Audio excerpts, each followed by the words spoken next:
Welcome back, Frontier family. Hope you are ready to learn more and earn more.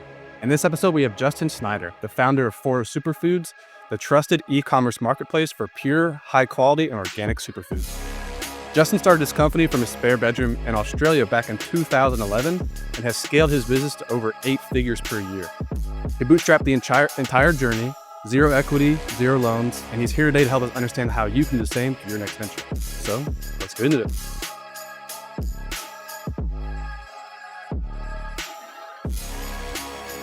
Justin, welcome to the show, man. Thanks, Drew. Thanks for having me. I'm excited. Absolutely. Yes, sir. I think the coolest part to me, right, is that you're starting from your bedroom. Here I am doing the same thing, right? And I kind of want to start there, right? Because no different. You don't get to 8 figures by, just doing something in your bedroom. So I'm curious, Ben, what about that first venture from your bedroom was like, hey, man, I really want to get into superfoods. How did you kind of even land on that idea? I'd always wanted to be in business. I grew up working in my grandfather's jewelry stores. I'd spend all my weekends there serving customers and doing repairs and bargaining, doing deals with people. And I just loved the atmosphere of running a business. And it was always just what I was going to go into. My father was self-employed. My grandfather self-employed. My great-grandfather self-employed. It's like, I'm like 5th generation. And I always felt like it's the only way to get paid what you're worth, right? So if you're good and you know what you're doing, you can make a lot of money. And if you're lazy and you don't put much work in, you're not going to make any money. But either way, you're getting paid what you're worth. So I always kind of like, and I've heard this a lot. We spoke about this last week, but I've heard a lot this idea of like people being too scared to start a business, in case they fail. But for me, the fear was not starting a business and just spending my whole life working for someone else for not much money. Because it's the time that's the most valuable thing. And so I'm a big believer in that, like, you should be very careful how you spend your time because that's the one thing you can't get back. And you speak to anyone who's, a billionaire and 70 years old and they give it all up to be 20 years younger to have that time again. And so I think it's really important to make sure that you do something with your time that you find valuable and that you find has meaning and has purpose for you. And there's no better way to do that than to run your own business. And I had another business at the time which I still have, called Happy Cow, which sells like high-end leather fanny packs and stuff that like for festivals and that kind of thing that I started when I was in high school. And it was always kind of like, it was very difficult to scale because there wasn't a huge market for it. There was just like the occasional, we did well at festivals and with that kind of crowd, but like it never really looked like it was going to go mainstream. And I was always looking for something else to do. And when I was traveling around India, I came across spirulina chips and I was fascinated by this idea that there are these foods out there that aren't necessarily, or at the time weren't available in Australia in our normal diets, and that through these foods, people could improve their health completely naturally just by consuming all these amazing foods that are known as superfoods because of the amazing vitamins and nutrients and active compounds that they contain.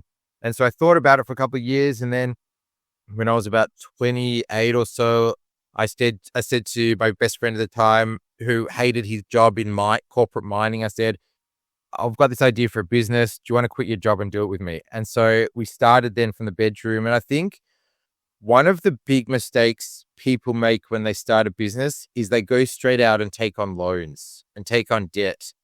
Chances are, if you look at the statistics, I think it's 90% of small businesses fail in the first 12 months. It's something crazy like that. So the odds are against you. So taking out a loan is not a good idea, I think. And I think it takes all the fun out of it as well if you have debt attached to it. I think if you're looking to start a business, you should find a way to do it without taking on a whole lot of debt or loans or any of that kind of thing so that you can keep it flexible and you don't have to answer to anybody. We were looking at doing crowdfunding about 2 years ago, and it was all set up to go. I'd spent months preparing it.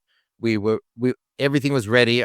The next morning we were to press the go button to do crowdfunding and probably raise a couple of $1 million and give up maybe 5% or 4% equity. So it wasn't a huge cost for us, and we're going to get a lot of cash coming in. And I spoke to a woman who wanted to invest, who said to me, I love your company. I've been buying from you guys for 5 years. I don't have much money, but what I do have, I want to invest in your crowdfunding, in your business through the crowdfunding. And as much as a compliment that was, I realized that all of a sudden I was not going to be independent anymore. As soon as I had this woman's money, every time I had to make a decision like, do I sell the high quality freeze dried or do I buy the spray dried thing, which is a fifth of the price? Now that decision is no longer just about what do I feel is the best decision? What would I want to buy as a consumer? I have to think about that lady and her life savings that are entrusted to me. And I actually canceled the crowdfunding the night before it was meant to go live for that reason. And I think the same thing happens when you start taking out loans and take on debt and even take on equity partners and all that kind of thing. All of a sudden, someone else has a say in your business and what you do. And it's no longer you that can make the snap decisions and make decisions based on what you feel is the right thing to do. Now you have other people to answer to.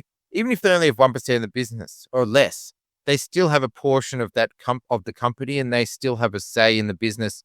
And so I've kind of I've always said no to equity funding. I've always said no to loans, said no to all that stuff and just bootstrapped it ourselves. And when we've had the cash to invest in new product, we've bought a new product. And when we've had the cash to be able to do some new marketing campaigns, we do it. And so we've always done things inside with the cash that the business has without taking any outside funding. And I think for someone starting a business now, you've got the world of e-commerce in front of you. You don't need any money to start an e-commerce business, particularly these days. When I first started doing e-commerce over 20 years ago, it wasn't just drag and drop like it is now with Shopify and those kind of things. You actually had to code it yourself.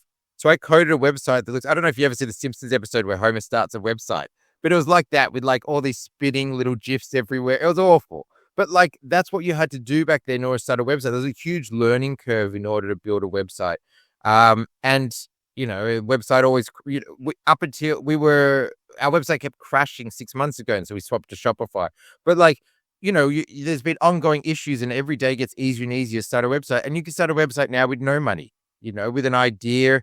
You get some samples together, you build a site, you put it out there on social media, you have a really good story on social media, and it can take off without spending a cent, without having to invest any money, and certainly without having to take on loans and take on debt. And I think taking on loan and debt and equity from equity firms, that kind of thing, is a really quick way to take the fun out of running a business. Absolutely. And to that point, you're doing it with your buddy.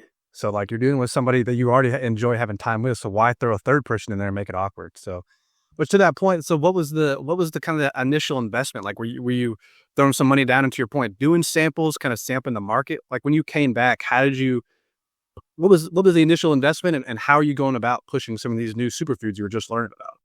So there's a few interesting things I want to touch on there. The first thing was, I think we put in $500 each because we didn't have much more than that. So we put in $500. He's not in the business anymore, but he was very much a creative design marketing kind of person. And I was very much numbers, logistics. He was the creative side of things and I was the logical side of things. So it was a good balance in the start like that. And because we had no money, when an order would come in, we'd go to the local health food store or wherever we could, buy the products that they had and then sell them online. And then eventually we were able to go direct to suppliers. We were able to find our own suppliers. We were able to partner with farms to grow for us specifically, all this kind of thing. But we built up to that very slowly over time as we could. And for the first maybe 6 years, there was no cash. It would just be like, an invoice, get some money in, pay this invoice, which is overdue, then get some other money, pay this invoice. It was just moving cash around just to be able to survive. And I think there was a couple of years there we paid ourselves $100 a week or $200 a week, like really nothing. Like we were really just trying to survive and keep it going. And during those years, it was hard. And I think that's when he lost interest as well because he wasn't seeing the results. But I always felt like we were onto something. I always felt like this was a no-brainer. I always felt like, from my own experience, you'd go to the doctor and you'd have this weird rash in your arm or something and be to the doctor, what the hell is this? Like, it's just come out of nowhere. And he's like, I'm not sure, but now you're going to have to put cortisol cream on it for the rest of your life. And I'm like, but that's not really a good answer. Like, I want to know what caused it. Where did it come from? And the doctor didn't say, what's your diet like? What's your stress levels like? What's your fat? Nothing. It was just like, well, cortisol cream will get rid of it. So put on cortisol cream forever. And that's going to have other flow-on effects as well. And so when I discovered these foods that could change people's lives quite literally and it's just a food that you add to your diet. I thought this is a no-brainer and this is going to become a massive industry, and it did. And we kind of like rode that wave because I had that self-determination that like, no, I believe in what we're doing enough that I'm going to keep doing it, regardless of whether it's successful or not. Like I remember hearing when I was in high school that you can either, if you never give up, you're never going to fail. You only fail when you give up. And I heard Warren Buffett say a very similar thing a couple of months ago. Someone said to Warren Buffett, you lost $10 million on this share today. And he said, I didn't lose $10 million. I didn't sell anything. Nothing's been lost. The market went down. The market will go up again, but there's no loss and there's no gain until you sell what it is you're holding. And it's the same with the business. The business you haven't made any money from the business or lost any money from the business until you decide to sell or give up. And so I just had this determination to keep going. And it just so when we started, the business was called Cheap Superfoods because there was already there was maybe 2 or 3 other main players in the market who were doing superfoods and natural vitamins and that kind of thing. And they were super expensive. And I thought, well, we'll come in cheaper than them and be able to sell to a mass market, whereas they're only a sum of people can afford. The problem was I didn't want to sell crap. From day one, I was like, I'm not going to sell something that I wouldn't take myself. So I only sold like highest quality, certified organic, no extraction, no chemicals in the products, no fillers, no flavors, Australian grown wherever possible. Like the highest quality stuff I could possibly find was all I want to sell. So there was this kind of like disconnect between the name of the company and what it is we actually did. And so the brand didn't fit with the products. And I remember one day, the partner was still involved at this time. And I remember one day turning to him and go, do you feel embarrassed about the name Cheap Superfoods? And he goes, I do. I hate telling people it. And I go, me too. And that night we went, what could we went, let's change it to Forrest Superfoods. Because a lot of these foods are like exotic kind of superfoods that come from the forest and the jungle. We also, from day one, have been donating $1 from every order to rainforest regeneration and rainforest protection. And so it kind of fit to change to Forrest Superfoods. So overnight, we changed everywhere it said cheap, we changed to Forrest. And the business just took off from there. The business just like took off because all of a sudden the branding was aligned with the products and people understood that. And I kind of like, if you listen to what a lot of customers will say, they'll say to you, I want cheaper prices. And I always think about the Henry Ford thing where he says, if I'd asked people what they wanted, they said they would have wanted a faster horse, And so when people say to you they want a cheaper price, what they actually mean is they don't see the value in what you're selling. It's not about the price. It's about the value of what you're doing. And so when we were able to properly communicate to people the difference between our product and the cheaper one you can buy from the supermarket or the pharmacy, whatever, is ours isn't 90% fillers. When you buy ashwagandha root from us, it's just ashwagandha root. It's not 10% ashwagandha with 90% fillers. It's not that we take the ashwagandha or the lion's mane or the turkey tail or the moringa, whatever it is, and soak it in a whole lot of alcohol and then just send you alcohol water with a little bit of the active compound in it. It's the whole thing we're selling you. When you buy our lion's mane mushroom, it's just lion's mane mushroom, the fruiting body and the mycelium together. No alcohol, no sweeteners, no water, no flavors, no fillers, nothing. And so when we're able to communicate to people, this is a much, much higher quality product for a little bit more money, then things really started to escalate because all of a sudden people can see the value in it. And some people still don't. I think some people probably still come to the website or go to one of our resellers and see the price and go, I'm not buying that. I can get it for half. I can get this other one for half price. And that's completely fine. That's not our audience. Our audience is the people who go, instead of spending $40, I can spend $50 and I can get a product which is actually what I'm paying for. I'm getting what I pay for. And so that's our market. And so I realized, I think it was maybe 5 years ago or something, or 6 years ago, that like you can't, no, when we did that change over the change from cheap to Forest, I realized that like you can't compete on price because someone else is always going to be able to do it cheaper than you can. And the supermarkets are way cheaper than what our products were there. Or the big chemist brands were way cheaper than what we were. But you have to find something else to differentiate from your competitors, because if you're just competing on price, you're just going to be a race to the bottom, and you're going to get a situation where nobody makes any money. And so therefore, what's the point? You might as well just have a job. And so I think a really important thing when you're starting your business, or even now, when at some point in your business, you need to really think about what it is that you do different from everybody else, and don't make it the price, because because it's always going to be race to the bottom if you're competing on price. So I think that changeover from cheap to Forrest changed the whole thing of the business. So all of a sudden, we weren't comparing our prices to the prices of the massive supermarkets that are buying the cheapest possible product possible. People are looking at our product as like, you pay a little bit more for a much higher quality product. And there's a huge market for that. Well, I'm curious too, because like you brought up competitors are kind of a mix between like some of the pharmaceutical drugs as well as like some of the market available like vitamins and supplements. Where do superfoods sit? Just because like I have a bit of a rough understanding of what it is, but like could you also define like where superfood fits in this? Like is it really like a holistic medicine? Is it more like vitamin supplement? And I know that there's some overlap there even, but like just kind of give us a rough idea of where do superfoods fit, and what does it mean to you to be involved in superfoods? I mean, the whole superfood industry is super new. I remember when we were, pretty new about 10 years ago or so, everything in the media was about, are superfoods just hype? Can't you just eat a couple of blueberries?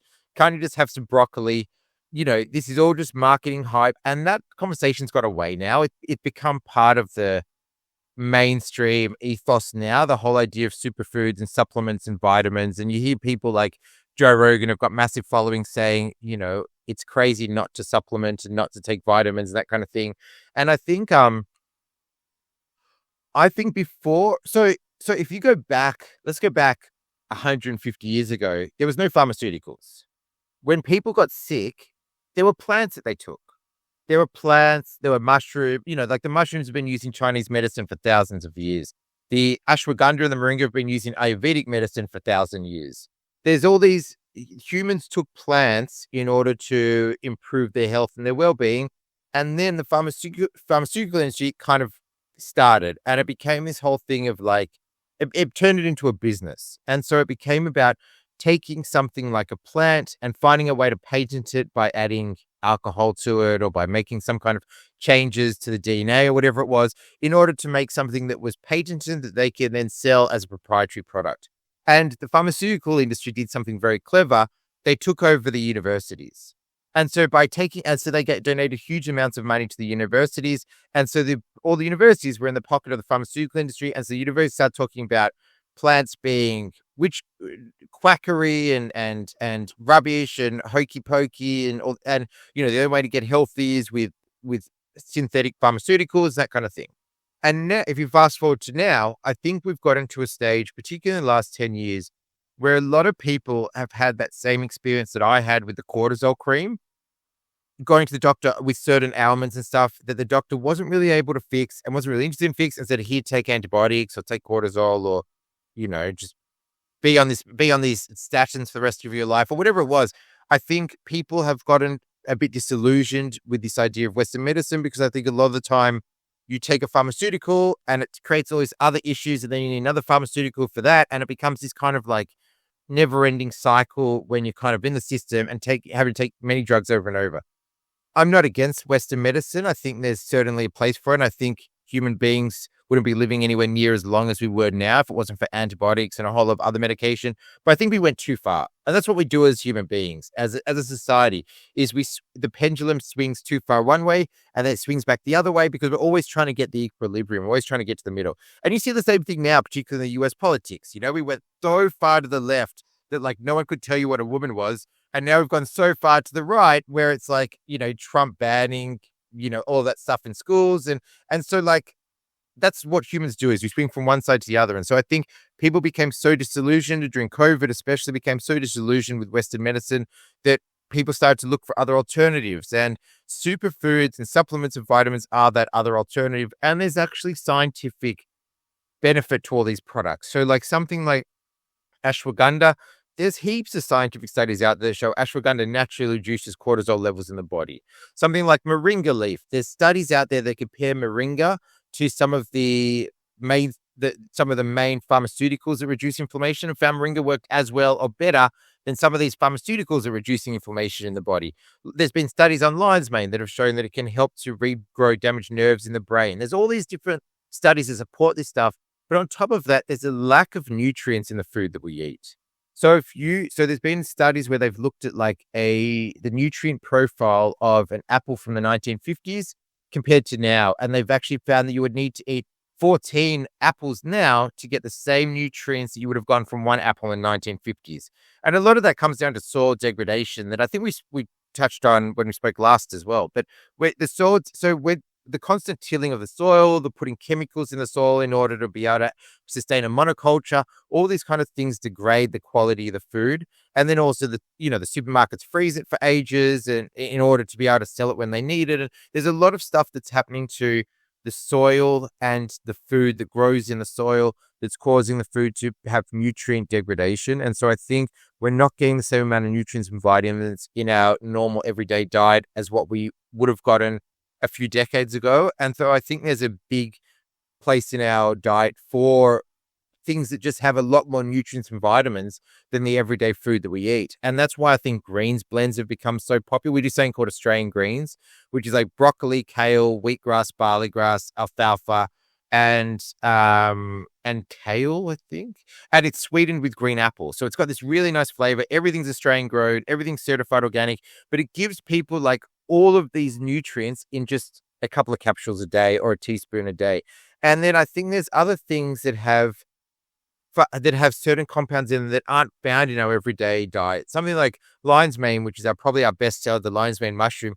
They've recently found that it has these active compounds in it called hericenones and erinacines. And one's found in the mycelium and one's found in the fruiting body. And up until scientists discovered these really strange active compounds in lion's mane, people thought that you buy lion's mane for the beta glucans, but you can get beta glucans from oats. If what you're after is beta glucans, go and buy a bag of oats from the supermarket. It's much cheaper than what lion's mane is. But lion's mane is special because of the hericenones and the erinacines. And there's actually been studies you can look at online. There was one from the University of Queensland in May last year where they actually looked at these active compounds and actually found what we were talking about before, that they can help to grow damaged nerves in the brain, and that they could and they're now being researched to look at whether they can help prevent degenerative brain disease like Parkinson's and Alzheimer's. And all these studies are very new. And so I'm not, I don't think anyone should go out and take them for these specific elements. I think you should do whatever your health practitioner tells you to do. But it's really exciting that the research is really exciting and really promising. And we've just got to wait and see what new research comes out. But I think a lot of these foods have these really special active compounds that we don't really understand yet. I think it always kind of blows my mind how much confidence human beings have when we understand so little. Like when I was 13, I had a stomach ache and they took out my appendix.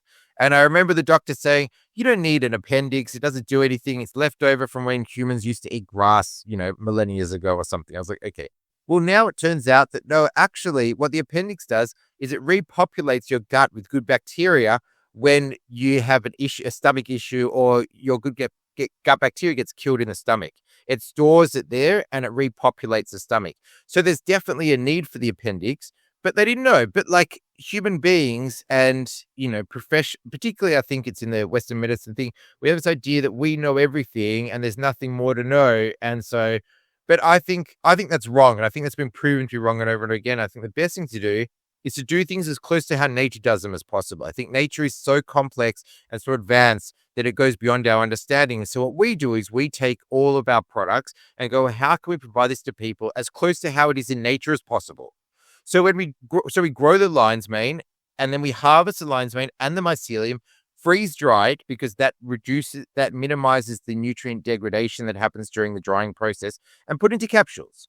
We don't add alcohol. We don't dilute a tiny bit of lion's mane in 1,000 liters of alcohol and call that an extract. We don't add water. We don't add flavors. We don't add all this weird stuff. We just go like, how can we sell it as close to how nature does as possible? Because I'm sure the study's going to come out 5 years from now that goes, actually, lion's mane is incredible because it's got these 100 active compounds that aren't available in other foods.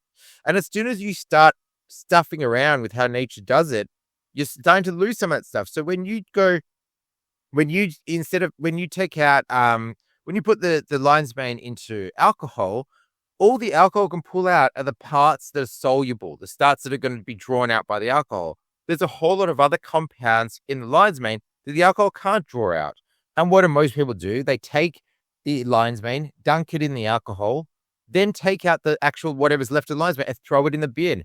And so what active compounds are you throwing out that is still left in that lion's mane that the alcohol can't pull out? I don't know, but I bet there's some that are being discarded. And so I think the safest way to do things in terms of supplementation and vitamins and nutrients is to do it as close to how nature does it as possible. And that's also why I'm so into growing my own food, because I know the apples that I'm growing are coming straight off the tree and going straight into my mouth and my family's mouth. And I know there's no chemicals on the apples. I know there's no wax to preserve them. I know they're not some mutant apple variation that stores for 6 months without decaying. I know it's just the heirloom natural apples that people were growing a couple of 100 years ago. And so I think I always try and encourage people to grow some of their own food, because I think that's the only way you could be 100% certain that what you're getting is real food that's not covered in chemicals.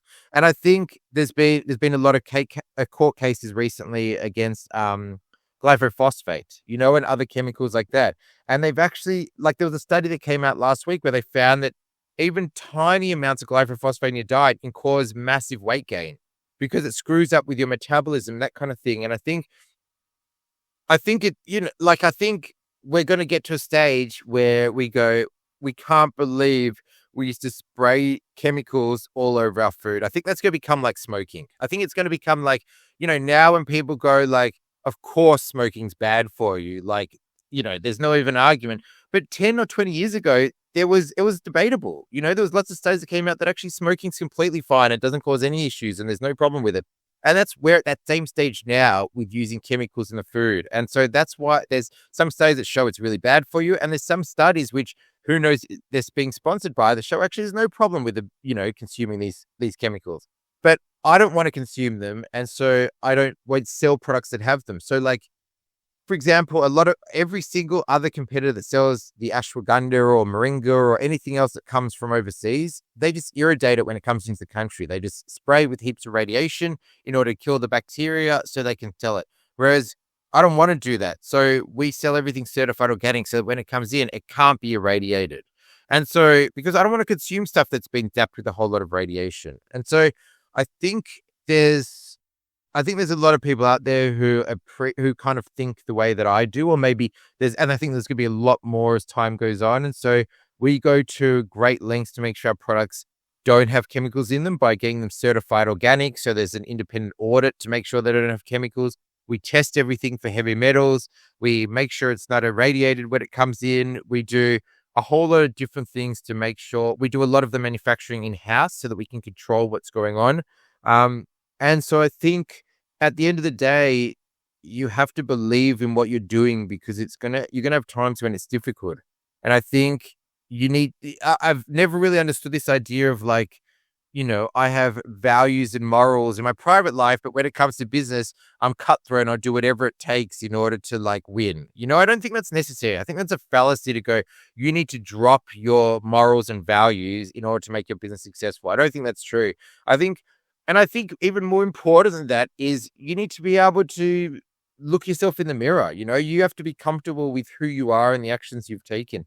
And I think that's more important than however much money you can make. Your reputation and how you feel about yourself is priceless. And I think too often people go, I'll drop my morals, or I'll drop my values, or I'll risk my reputation in order to make a little bit more money. And I think that's a mistake people make. And I don't think it's one you can sometimes ever recover from. And so I think it's something people should think really carefully about, is what do I feel comfortable doing? And even with paying taxes, we all want to minimize our taxes. We all get charged way too much in terms of taxes, and the government then spends it on stupid stuff. But I think you need to do it in a legal way. You need to go, if I had to stand up in court and justify this deduction, would I be able to do that? Would I feel comfortable doing that? And if not, don't claim the deduction. Because I think also there's something that happens, And now I think I'm starting to ramble, but there's also something that happens where like in the universe, if you say that like the most important thing to me is money above and beyond my value, then you're telling the universe that you just want money and you're pushing for that. Whereas you need to let things happen. I think you need to take action in the direction you want to go, but also trust in the universe or whatever you want to call it, trust in yourself that things are going to turn out the way they're meant to. And be able to go like, I'm not going to lower my standards or lower my values in order to make money. I can afford to eat. I can afford to do what I need to do, and I can afford to pay my bills. That's enough for me.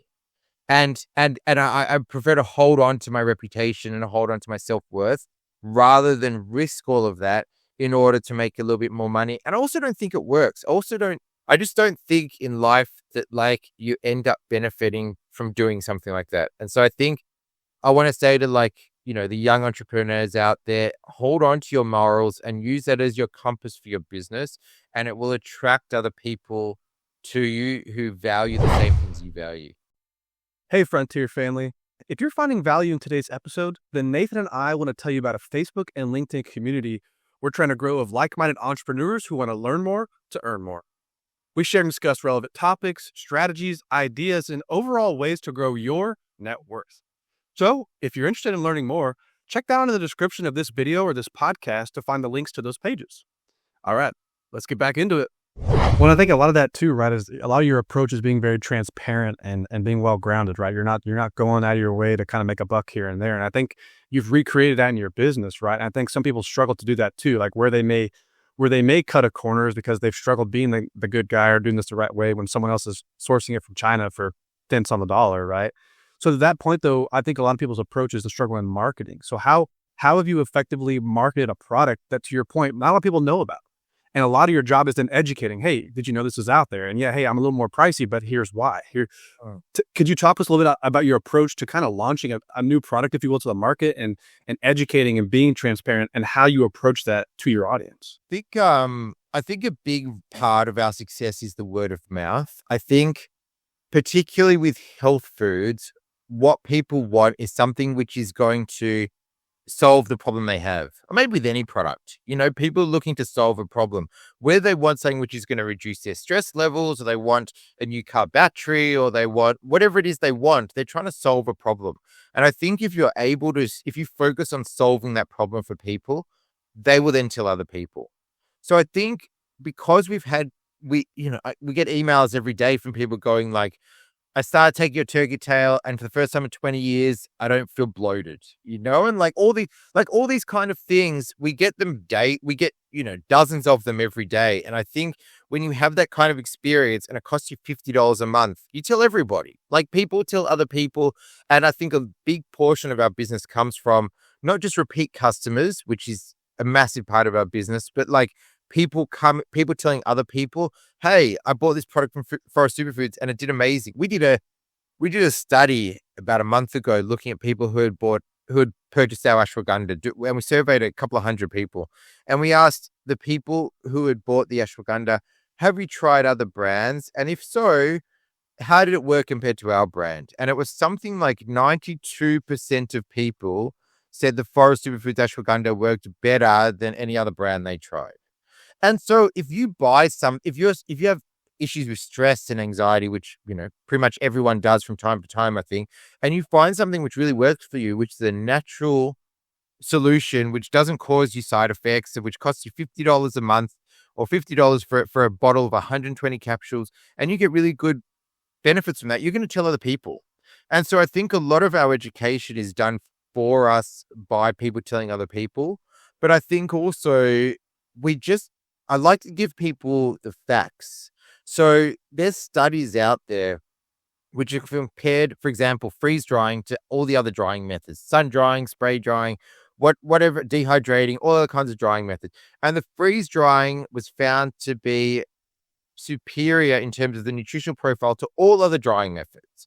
And in fact, it was found to be almost equivalent to eating the food fresh, which is incredible. But it's super expensive. It costs like 10 times what the other drying methods cost. But by explaining to people, no, you want to buy a freeze dried mushroom because it's going to have so much more nutrients and vitamins in it than a spray dried mushroom. And we can explain that to people and we can show people the scientific studies behind it. Now, for some, we can educate people and we can explain to them why it's worth them spending a little bit more to get the freeze dried product. And we can also talk about things, like the fact that mushrooms absorb the heavy metals and pollutants that are in the air or water. So if you're buying mushrooms from somewhere where it's grown in an unregulated environment, exposed to heavy metals, exposed to pollution, you're going to be absorbing those. And so that's why we grow them in Australia. And so I think our job is really to educate people and communicate to people why it's worth their while spending a bit more. And you're always going to get some people who will go, who won't even read the reason why it's worth their while spending more and will just go and buy the cheap product. And that's fine. But that's not our market. And they're free to do that. And we often tell people that, people often say, I want to buy, but it's too expensive. We go, you can buy cheaper versions of the product we sell. There's hundreds of sellers nowadays selling very similar products, but they're just imported and they're not freeze dried and they're mostly alcohol and fillers. But it's out there. If you want that, go for it. I don't care don't care sounds wrong, but it doesn't bother me whether people buy from us or not. What bothers me is the actions that I take and making sure that I do something that I feel good about at the end of the day. And if people want to buy, that's great. And if they don't, that's also okay. And so, I think a lot of our ads, I'm often thinking about because we do a lot of advertising on Facebook and Google, particularly in Australia. And I'm often thinking about how do we get the message across in a really simple way? Because you have to stop people scrolling, right? The first thing is stopping people from scrolling. And if you can't stop them from scrolling, well, then the rest of the ad is useless. And so I'm often thinking about what is the message and how do I cut through? So we've got a ad at the moment that's very popular. So in Australia, we call a bar a pub. That's what it's called, where you go to drink beer and have alcohol and whatever. And so we have an ad running at the moment, which just has it has a picture of our product, has a picture of an extract, which I've created with AI that's called doesn't work. The extract's called doesn't work. And it says mostly alcohol on it. And it's a lion's mane extract. And it says along the top, alcohol belongs in pubs, not in health foods. And that's really kicked through. That's really, I think, pushed through and done well because people have started to go, hold on, why do I buy health foods that are mostly alcohol? Where does that come from? Where's the idea of that from? And if you go back far enough, my cousin, who's a very wise man, always says to me, follow the money. If you go back far enough, the reason why there's extracts in health food is because it creates a proprietary product that you can patent. You can't patent lion's mane mushroom. It belongs to nature. Nobody can say, that's mine, no one else can grow it, or anywhere it grows in the forest, it automatically becomes mine. No, they have to change it in some way to get a patent for it, to trademark it or whatever, in order to make it a product that they can sell, that no one else can sell, and they can charge a premium for. So that's why there's always alcohol in all these products. There's actually no data out there to say, because we argue with the trolls all day long on the ads about, because there's people out there who are selling extracts who will say, no, it has to be an extract or it has to have alcohol in it. Show me the data. Show me the data that shows that our body can't absorb nutrients and vitamins from fruit and vegetables and plants and mushrooms without alcohol. It's nonsense. It's not there's no data to support that. But if your main priority is maximizing your profit, well, now you can take a tiny bit of mushroom or plant, which costs a lot to grow because there's a lot of labor and you have a lot of losses and there's a lot of the facilities cost money and, it's hard work growing these things on a big scale, particularly. And so people go, well, I can, so if I'll just go back a step. For us, when we sell a kilo of lion's mane mushroom, that was 10 kilos of fresh mushroom. 10 kilos. So if you've got 10 kilos of fresh mushroom, you can either choose to reduce it down to 1 kilo, or you could take that 10 kilos and extrapolate it up to 10,000 kilos by adding thousands and thousands of liters of alcohol. All of a sudden now you've got so much more product to sell. And so I think a lot of people are tempted by this idea of being able to take that small amount and be able to extend it out and be able to increase the amount of profit they make from that little bit of mushroom. Whereas I think that's the wrong way to go about it, because people aren't going to get the results. People don't get the results. They're not going to rebuy it, and you're not going to have a long-term business. And so I think don't, with your business, try not to think so much about the profit and maximizing profit. Think about as resolving the problem that your customer has.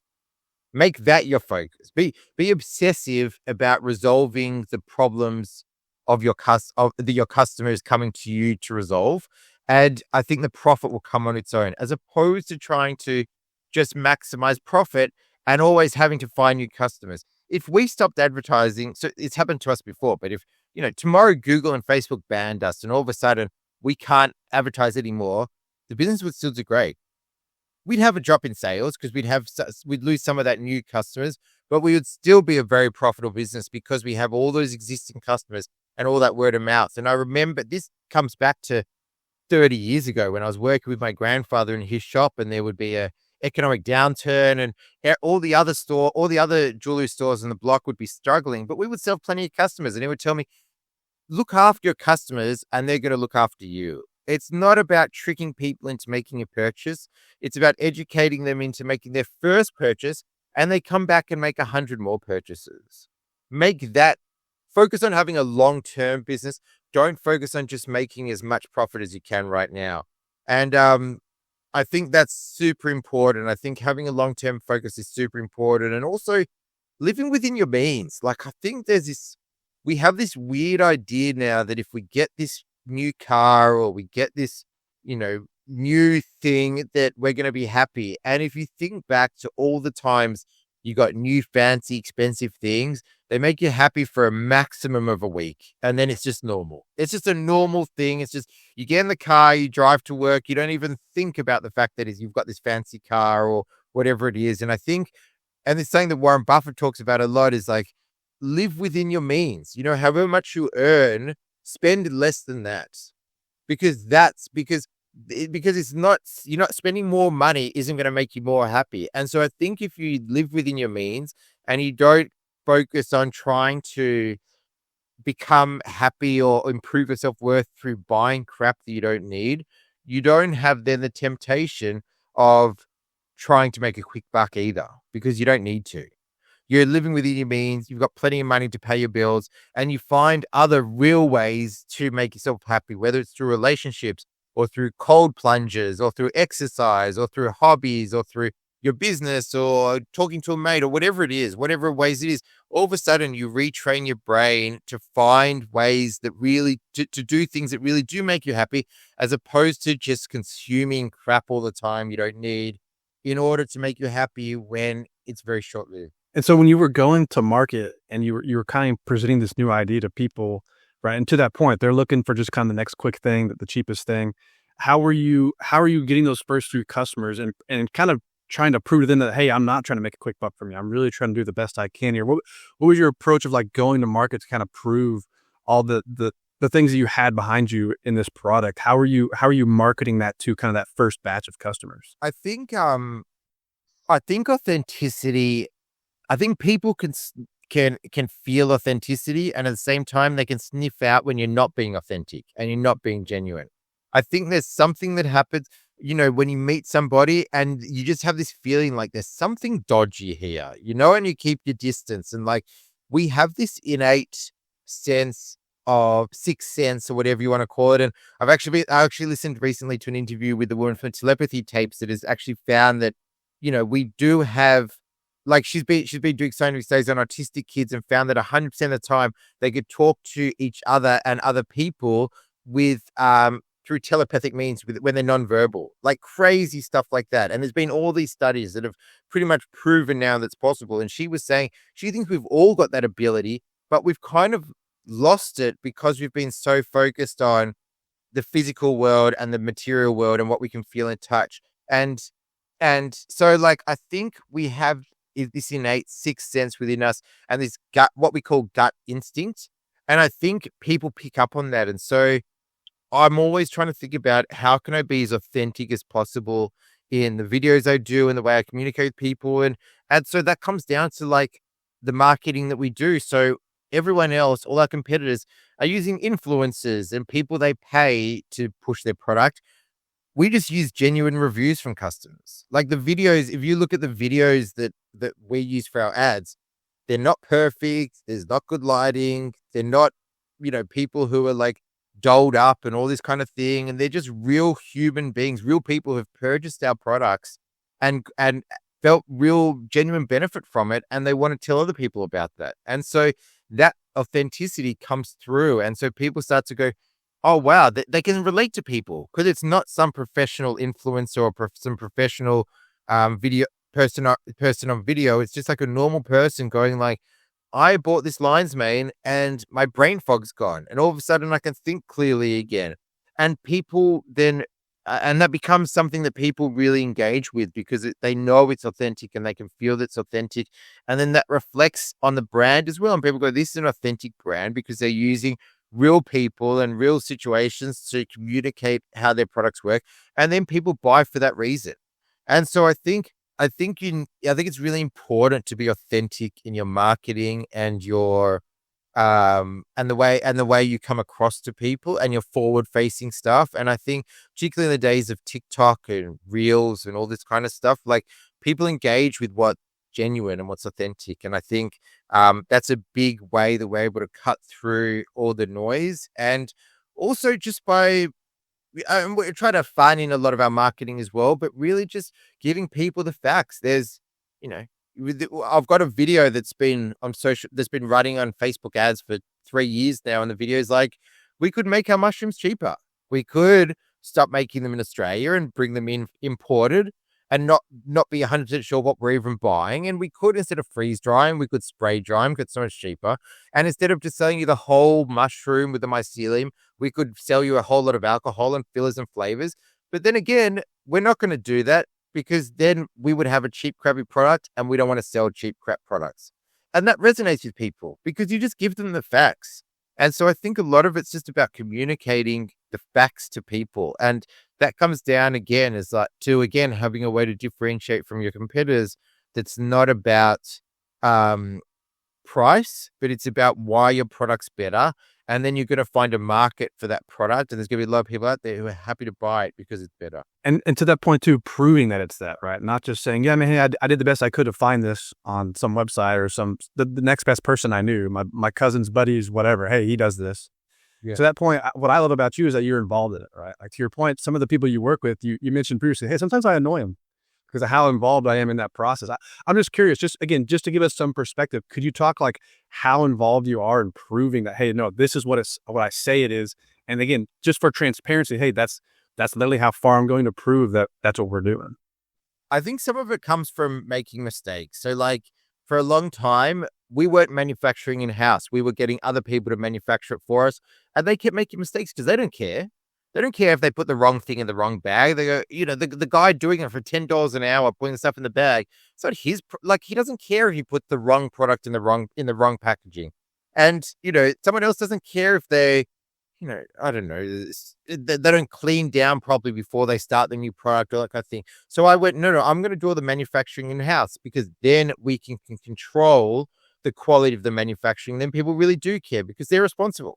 Our manufacturing team knows if they make a mistake, it's going to be on them. So they work really hard to try and avoid mistakes as much as possible. It's the same with like picking and packing the orders. Like most online businesses will give it to a 3PL or a logistics center to send out their orders. We do it all in-house because we want to make sure that we give people what they order as much of the time as possible. We want to make sure we get the order out as quickly as humanly possible. So we do it in-house. And even the customer service, a lot of businesses will use AI or use virtual assistants to do their customer service. We have a team that sits in our office 10 minutes down the road who answer every single email and every single phone call themselves. And that means that we have a nutritionist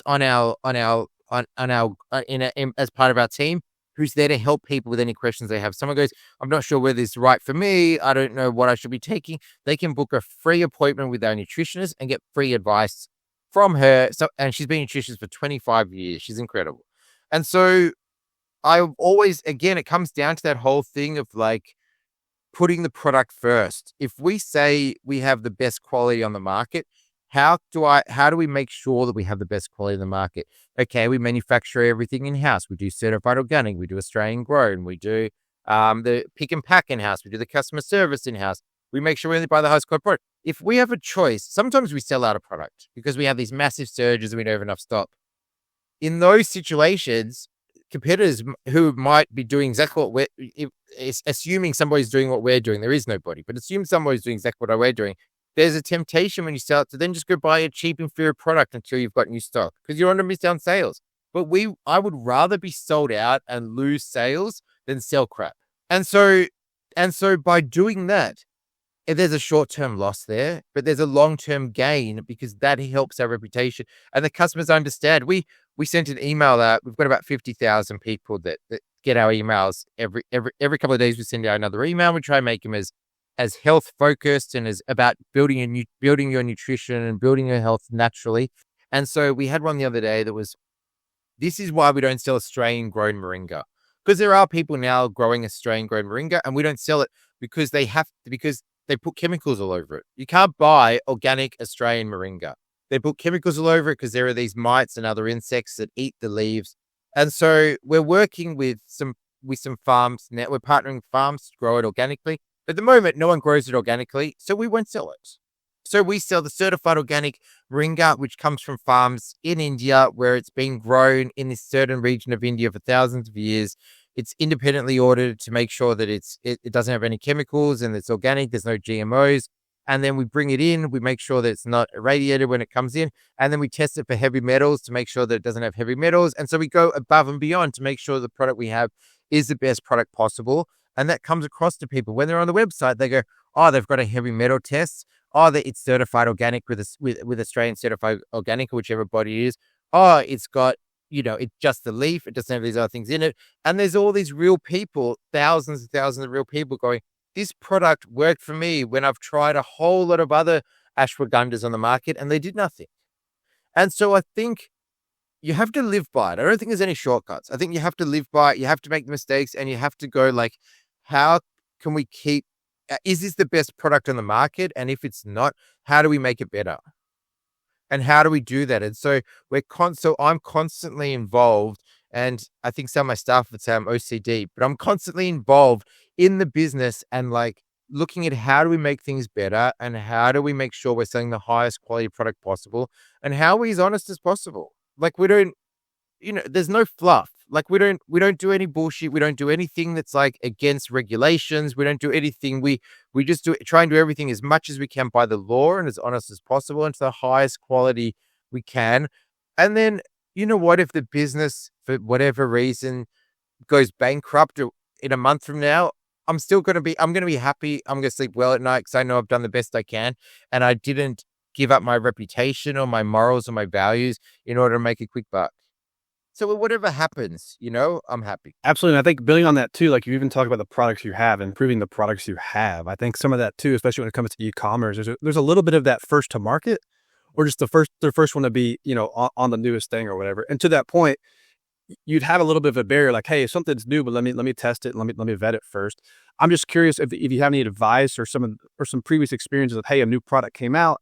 I did XYZ before I felt comfortable putting it on the market and being a part of that. Like, again, just for someone getting new, like what's your approach to a new product and ensuring it still meets, to your point, your morals, your approach, your business foundations. Just again, some tips or some general ideas of how you're vetting. I mean, it takes us usually about a year to launch a new product. And we go through a massive vetting process the first thing we do is, because it's this is pretty much really only applies to the health industry, I think, but we look at the scientific data around that product and make sure there is scientific studies out there. We have experts on our team and contractors we work with who are experts in these products as well to look at, and the nutritionist does a lot of research as well, but we look at like, what are the potential side effects of this product? What are the health benefits of it? What's the science around it as to whether it is good? And then we look at all the different suppliers and farms out there, and we do a lot of vetting of them as well to look at like, what are their practices and what's their reputation. And then we do a lot of our own tests and studies as well. And then we're constantly changing, constantly improving. We're always looking for how can we be doing it better. I don't think it ever ends. I think it's like, You should be always looking at how can you make your product better in whatever industry you're in. Always trying to improve and always trying to make it better, because I think if you're not growing, then you're declining. It's one or the other. I think there is no staying the same in nature or in business or in lives. Everything is always changing. And so you're always going in one direction or the other. So as a business, I think it's important to always be growing, and not just growing in terms of profit and revenue, but growing in terms of like improving the way you do things and the products you have, and being able to solve your customer problems better all the time. Absolutely. I think that's something too I've kind of learned in my personal experiences. That like, even though you found a solution, don't sit on that solution for 1, 2, 3, 4 years. Bring it up. If it's not every quarter, maybe again, but to your point, constantly review it. Just because it works now doesn't mean you couldn't be just doing something better. And that does frustrate some people. And so I do feel like some entrepreneurs or business owners kind of get frustrated, like, oh, I solved that last year and now I have to do something again with it. But I think to that point, right, it's not just growing the business or growing that. It's okay, well, let's review what we're doing and how can we do it better to stay ahead, to do better. I think it's a massive part of how you continue to grow and scale. Would you kind of feel it's still on the same page?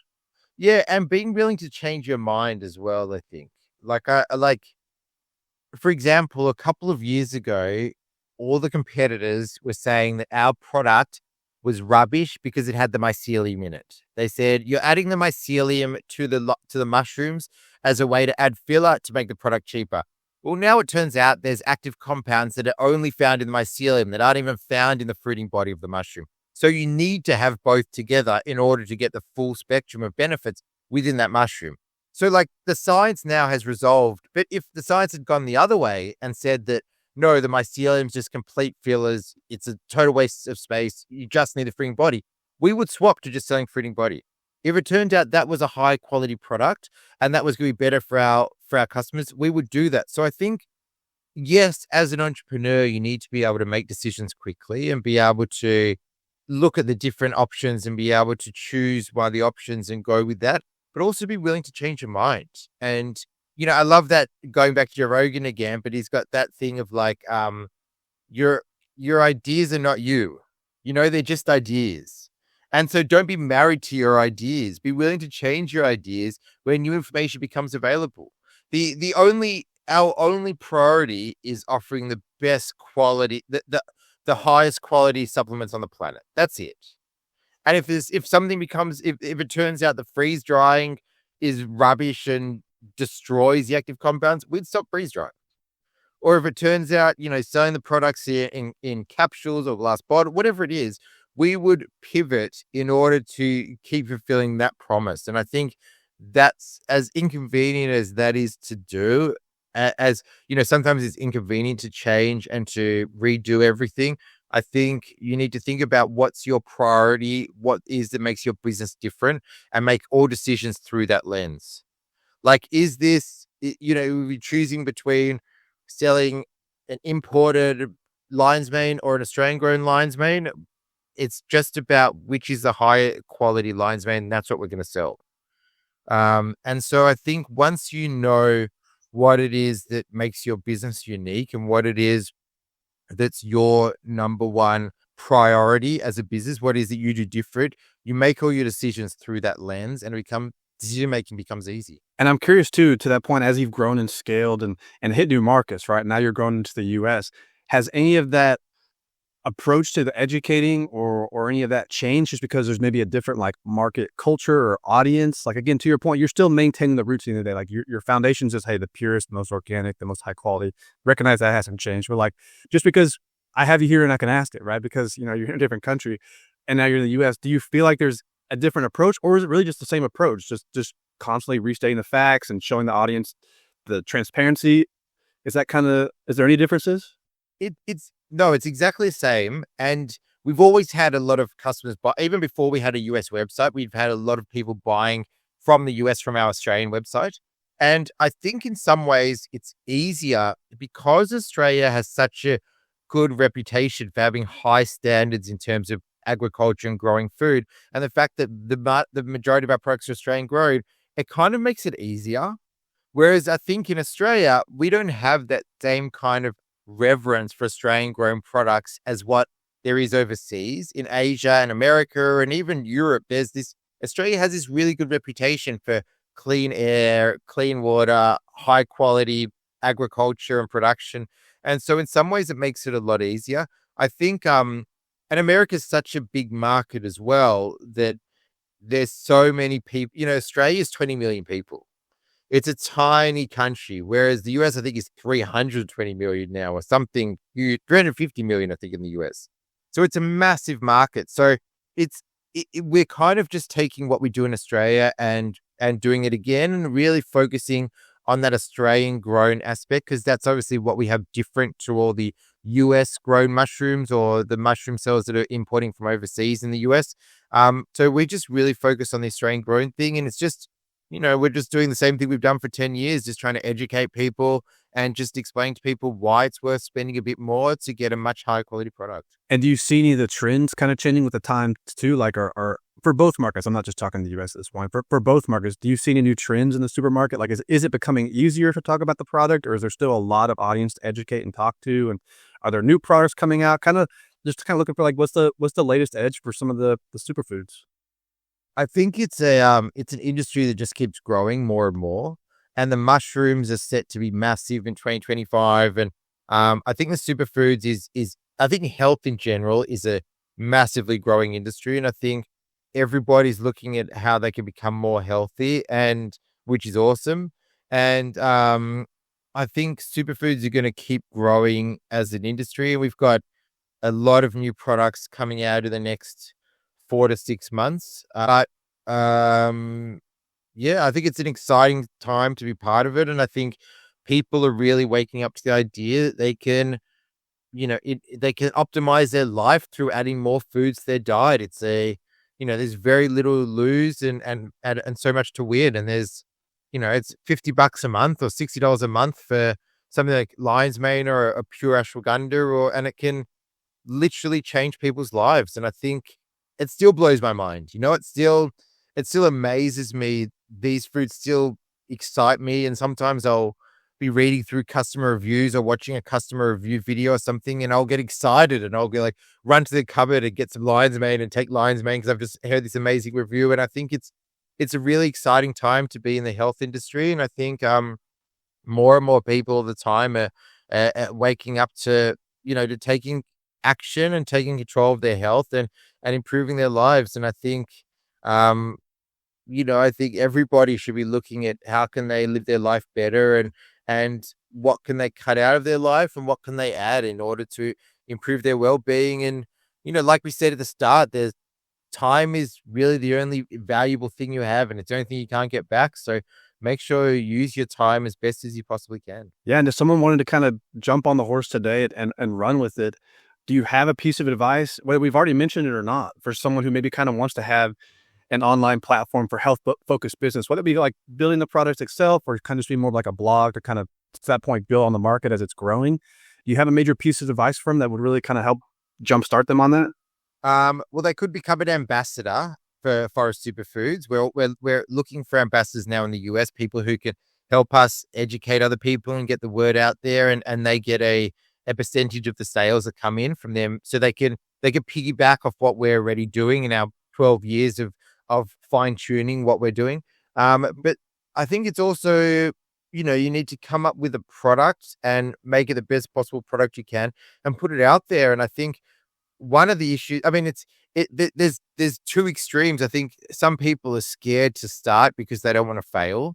And also some people don't start because it's not perfect. And I think you should really avoid falling into either one of those two camps.